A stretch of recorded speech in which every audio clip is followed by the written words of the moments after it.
Happy Wednesday, everyone. My name is Cristopher Cruz, and I am a citizen journalist with the Atomic Reporters team. And this is an opportunity that we're bringing to you because we are excited for the disarmament activities that will be taking place starting on Saturday this weekend. And we have a special guest today, and that is His Excellency Ambassador Alexander Kmentt of Austria, who's here to share with us a few words about the activities for the coming days. And well, I've ceded my time to him, and I'm excited for this.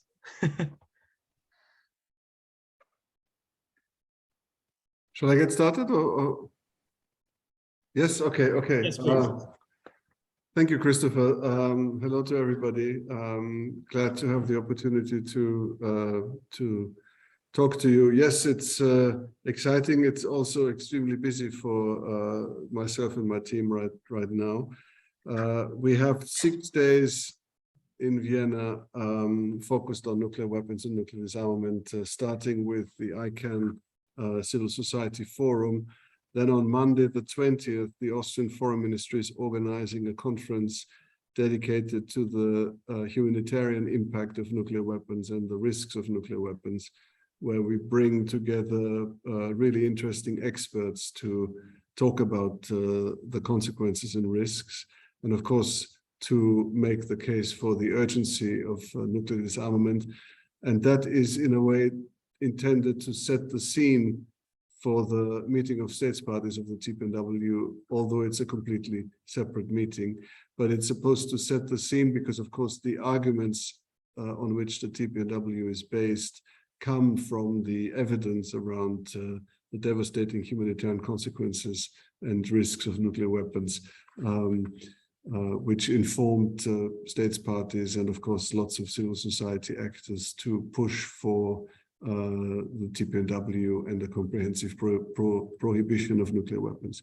So the meeting of states parties is the first time that the states that have ratified the TPNW come together after the treaty has entered into force. So after the 50th ratification of the treaty came into legal force, and that triggered something which is foreseen in the treaty, that a year after entry into force, the first meeting of states parties is supposed to take place. So the whole idea of this is we're in a different phase. From the negotiations in 2017, we moved to bringing the treaty into force. Now the treaty is in force. Now it's about how we, the states parties, are going to implement this treaty. And because of COVID, the meeting of states parties had to be postponed a couple of times, and now it's taking place next week. But I'm pleased that it will be an in-person meeting, which of course is extremely important, especially for a new treaty when important first decisions are to be taken. So it's now this different phase of moving to the implementation of the treaty. Now, I have been facilitating the preparations of states parties for this meeting for over a year now. And there are a couple of sort of key main messages that states parties will want to send. The first one, and maybe the most important one, is one of seriousness, that this is a new treaty based on very serious arguments, and we, the states parties, are in this for the long haul. And we are setting this treaty up in the most serious way possible because it's an extremely important issue which we want to work on seriously. The second, and of course this is important because the treaty, as you know, hasn't got only friends. There is a lot of contestation around these issues, and part of the narrative against the TPNW is that this is just some kind of naive declaratory thing that has no value, that has no importance. Well, we want to demonstrate that that's not the case, that states parties are very serious about it, and that we have an important contribution to make to this debate.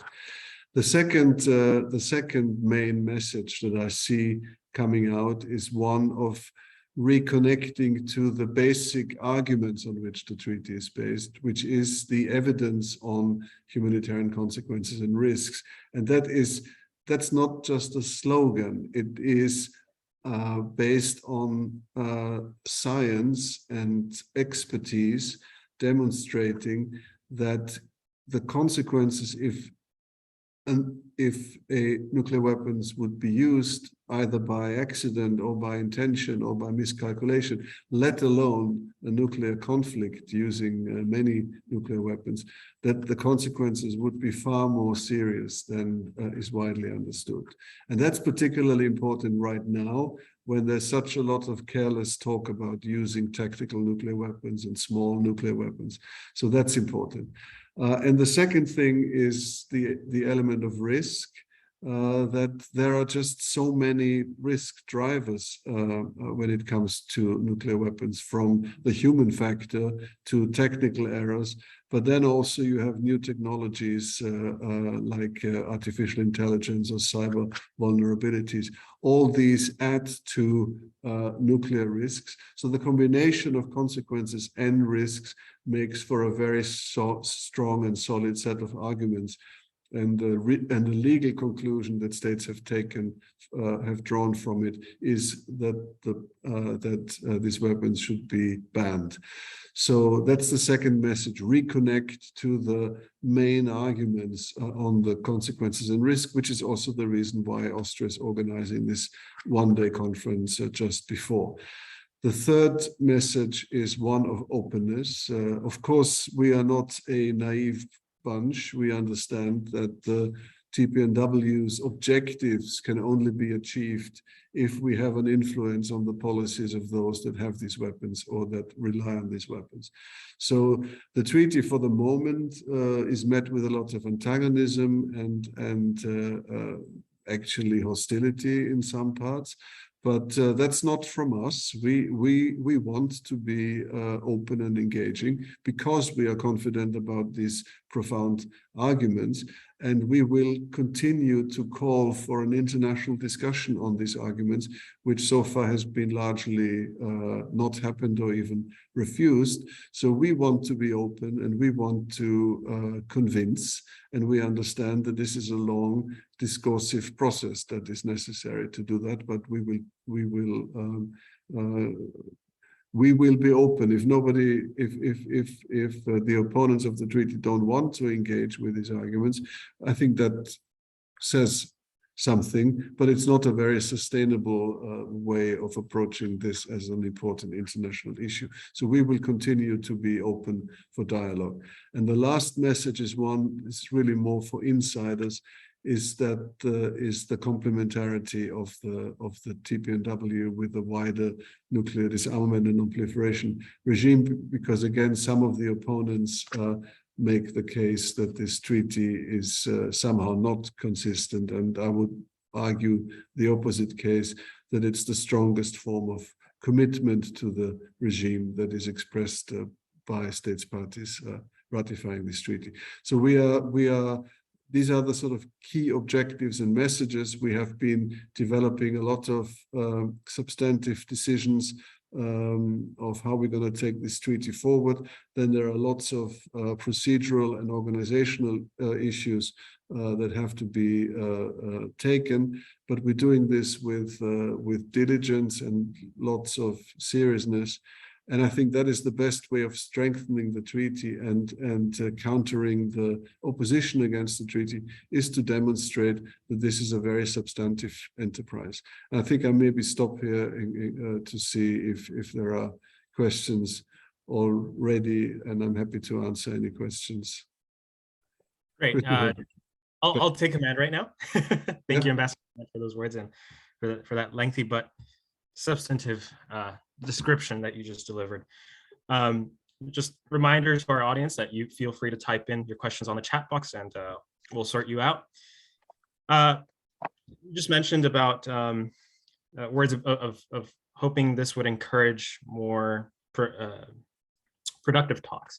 So something that just happened recently and could I'm not sure if it was yesterday or 2 days ago, but Guatemala just delivered their instruments of ratification for the Treaty on the Prohibition of Nuclear Weapons. And with them, this makes Central America the first fully compliant region for the TPNW, if I'm not mistaken. My question now then is, can we expect more regions to follow suit after the events of next week? Should we hope for? I think so.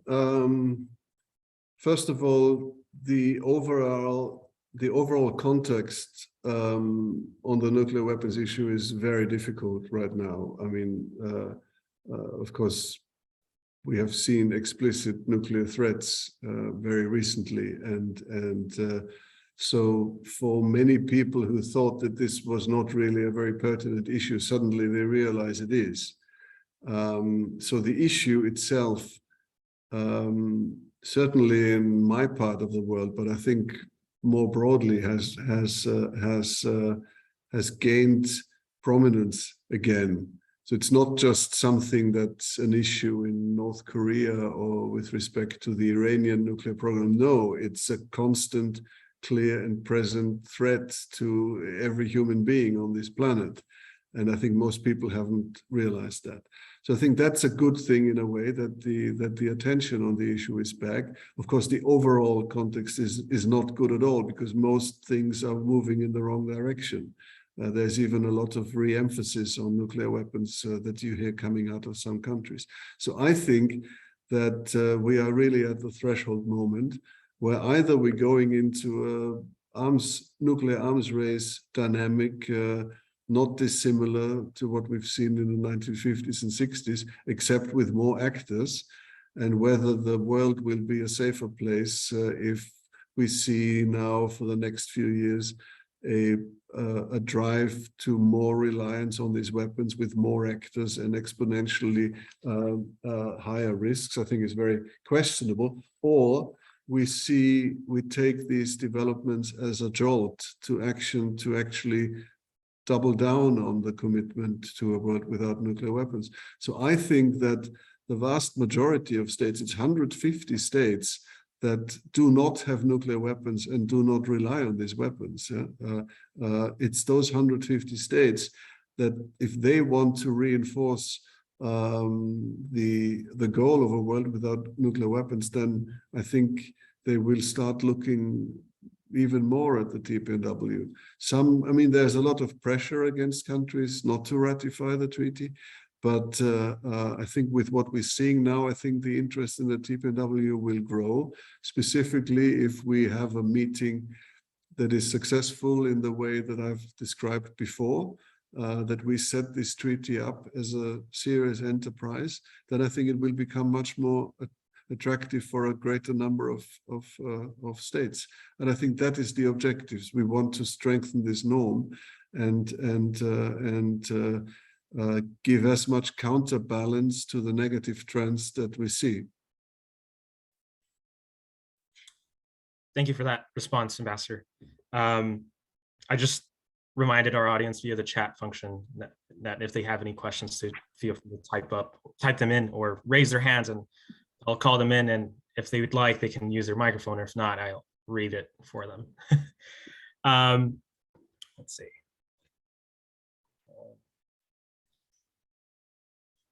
Well, in the meantime, I guess I have another question. With the entry into force of the TPNW, what sort of my question, I think of the CTBT. I think of the Comprehensive Nuclear Test Ban Treaty, and how it was formed as a out of talks held at the highest of levels of government. And the TPNW is more of a, in my interpretation of it, of course, I'm happy to be corrected, is one that's more grassroots in nature. As you said, there are 150 states that don't rely on these weapons. Seems like I'm meandering through points. The question I want to raise is, what sort of coexistence can we expect between a treaty, the TPNW, that says explicitly that all forms of nuclear testing is banned, and the CTBT that is a little more vague and interpretive depending on which nuclear state is asked. Does that make sense? It does make sense. The TPNW negotiators were very careful to find formulations that make the TPNW not in competition with the CTBT and not in competition with the NPT. So, I mean, I'm the first one. I worked at the CTBT for nearly 5 years, so I'm a big fan of the CTBTO, it should have been enforced long ago, and without this very unfortunate entry into force clause, it would have been a long time ago. So nevertheless, I think the norm against nuclear testing has been strengthened by the CTBT very clearly, and the TPNW also strengthens this norm. The only competition that could be the case if the TPNW would endeavor to build a sort of parallel verification structure, but of course we don't do that because it would be silly, because we have a very good verification regime in place with the CTBT, even if it's not yet in force.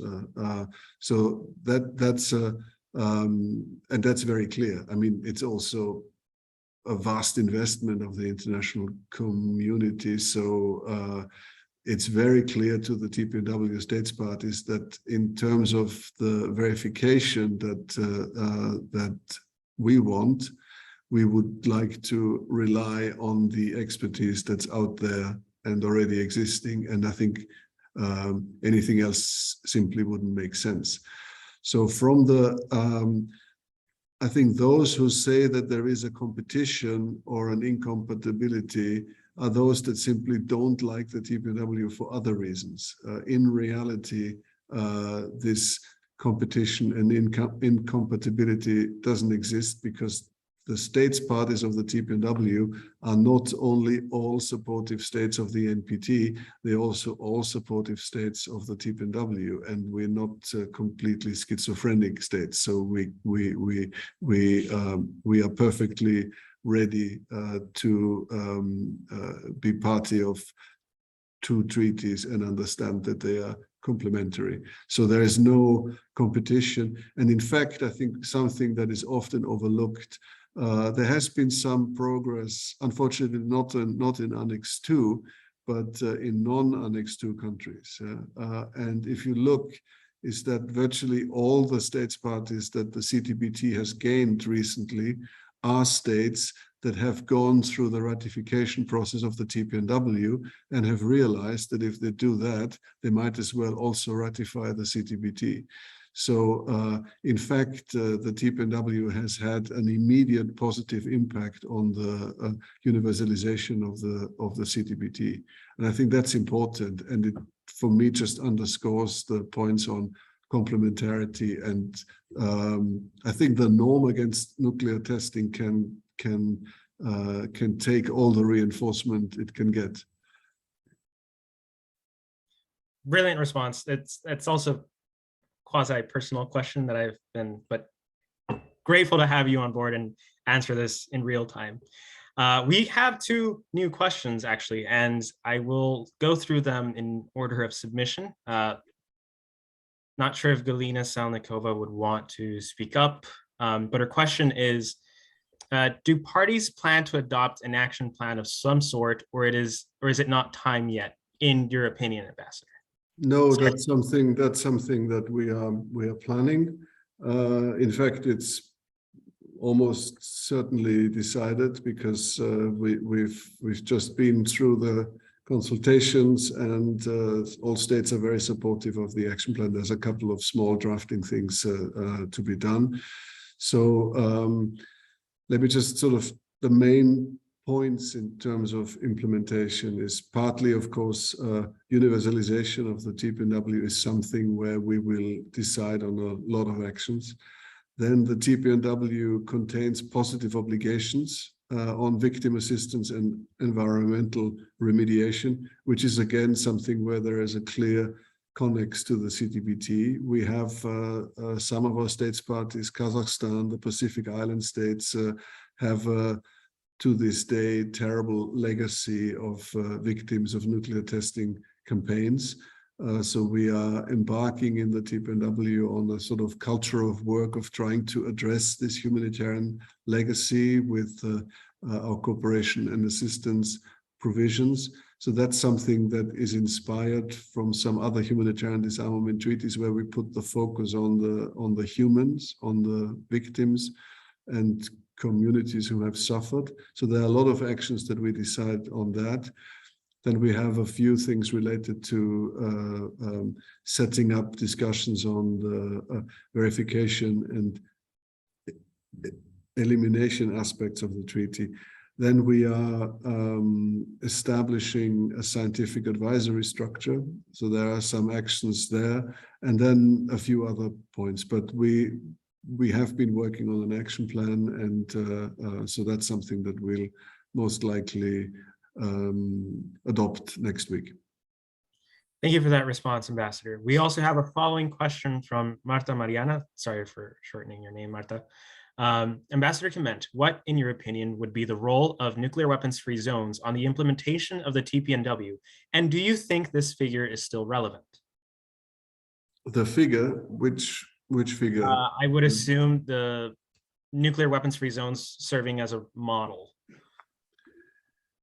Yeah, I mean, there's a logical convergence between the nuclear weapon-free zones and the TPNW, which also means why for most states that are members of the TPNW, the national implementation is very limited because it has already been taken care of by the national legislation they enacted with respect to the nuclear weapon-free zones. But I mean, of course, the prohibition on nuclear weapon-free zones is focused on specific regions, whereas the TPNW has a universal aspiration. It's supposed to be a global. It's supposed to become a global norm. Naturally, when we talk about universalization, we have to take into account different starting points so it's most likely most difficult to convince the states that have weapons, and it's probably most likely to be possible to convince states that are already engaged in regional nuclear weapon-free zones. So we will, of course, work a lot with the zones to also support the TPNW.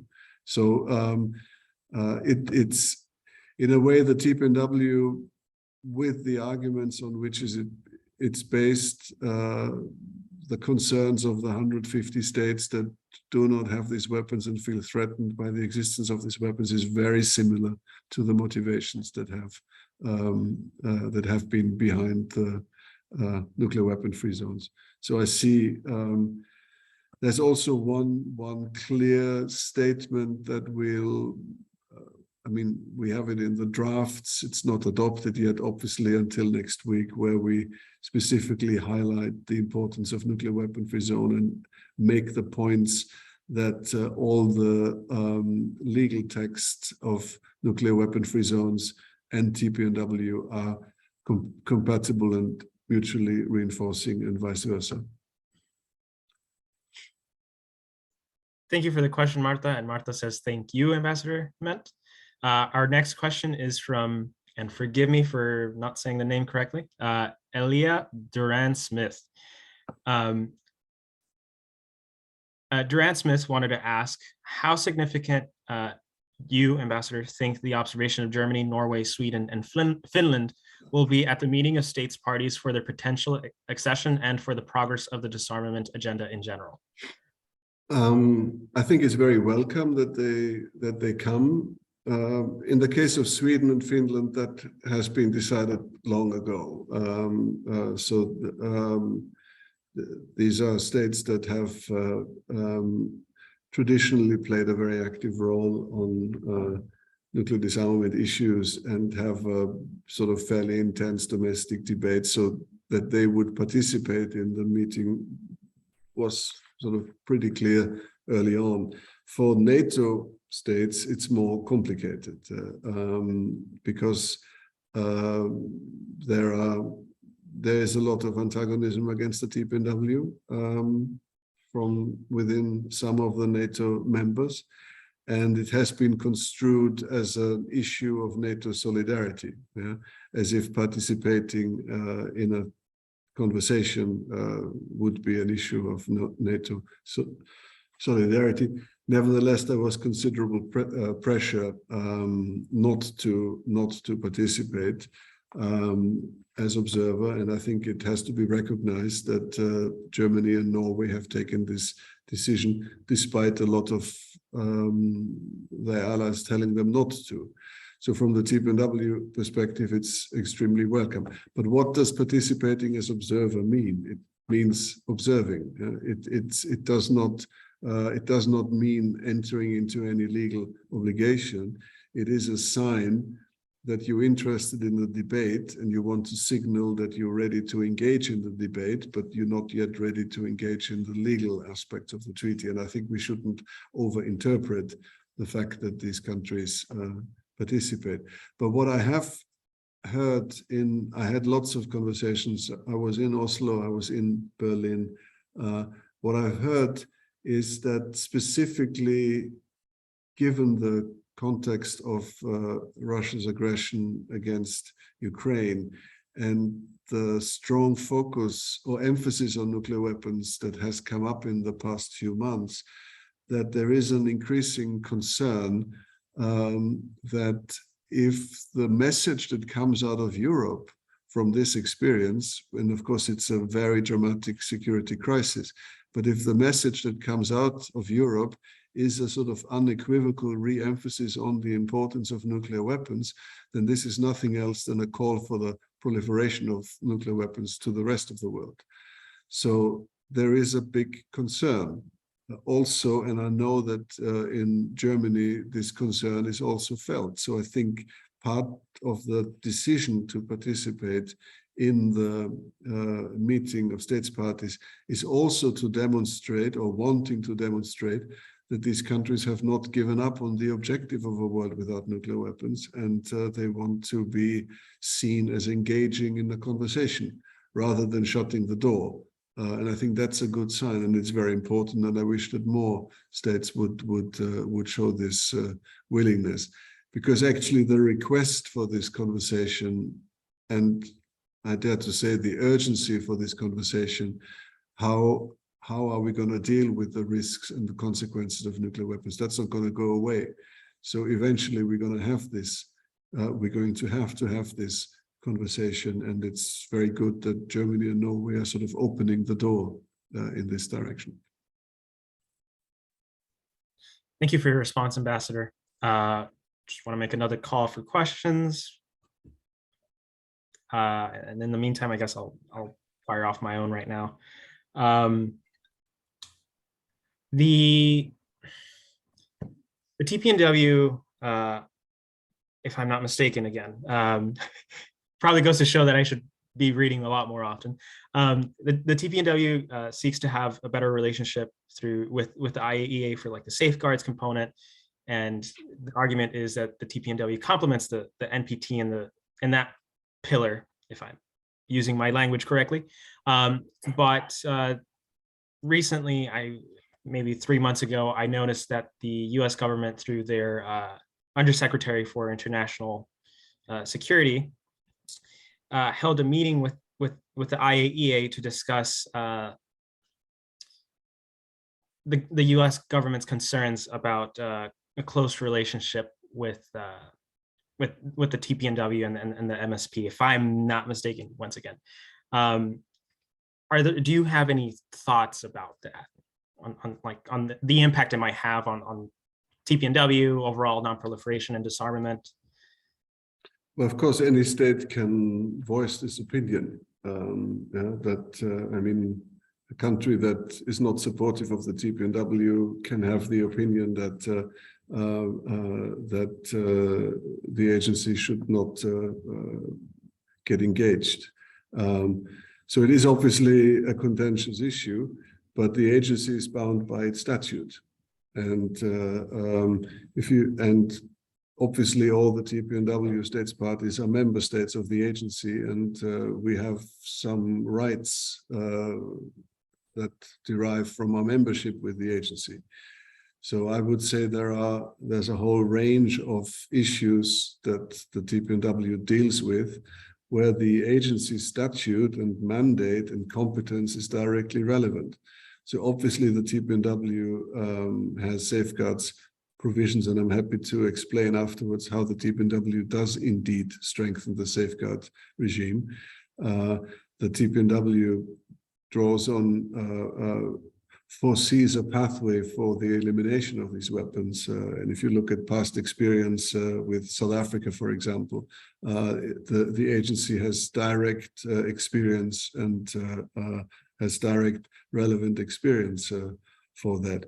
The agency has a lot of experience with respect to some of the humanitarian aspects, from risk reduction to environmental studies to dealing with radiation, nuclear health related issues, all of which are aspects that the TPNW also deals with.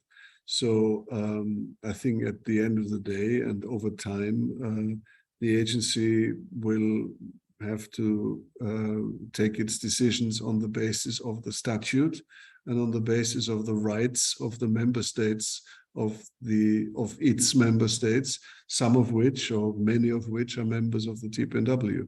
So I think that's the answer to it. And to the safeguards question, I think we took great care in the negotiations to make sure that the TPNW actually does strengthen the safeguards system. So first of all, the first confusion is that the NPT itself doesn't say very much about non-proliferation. It's a framework treaty. It tasks the agency to develop a safeguard system, which the agency has done. And on the basis of this, a lot of very impressive and very good legal aspects have been built, but it wasn't the NPT itself that did that. So similarly, the TPNW is a framework treaty, but it does contain very clear safeguard provisions, which state that every state has to have a comprehensive safeguards agreement. And that's the same level as the NPT foresees. It also says that states that have an additional protocol in force, which of course is a voluntary, it becomes compulsory if you have one and you join the NPT, so you cannot withdraw from it. It becomes your standard, and that in itself is a big bonus. And then, of course, it also foresees for nuclear armed states that join the NPT that they would have to engage in the safeguards agreement with the agency, which the NPT, for example, doesn't include, because nuclear weapon states don't want that to do that in the NPT context. And lastly, the TPNW explicitly foresees the possibility to further strengthen these provisions in the future. So we took great care to make sure that that's the case. And unfortunately, well, we're living in the age of fake news, and I think that's sort of part of a negative narrative against the TPNW, which is simply not correct. And once again, I can only say that all states parties of the TPNW are NPT member states and are member states of the IEA and are fully supportive of the safeguards regime.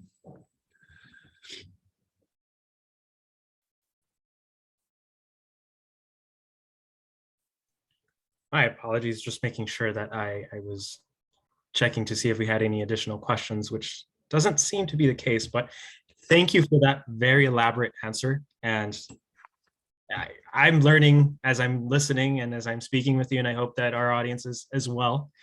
Well, it seems that we don't have any additional questions, so it might be our time to wrap up. Before I let you go, I'd like to say a few words, and that is that we at Atomic Reporters are ecstatic to be a part of this, and both as a collective group and as individuals. Many of us, this is a first time in nuclear related activities in Vienna, in et cetera, and there's a lot of excitement. There's a lot of unknowns, but we are hopeful that we can make this uncertainty into an opportunity for progress and to deliver as good of a job as we can, because we are thankful to the Ministry of Foreign Affairs of Austria for helping us, for supporting us in this endeavor. And thank you for taking the time to sit down with us and discuss this. I know you are a busy man, and it's going to get even more hectic in the following days, but what is life without awesome activities? Thank you, Ambassador Kmentt.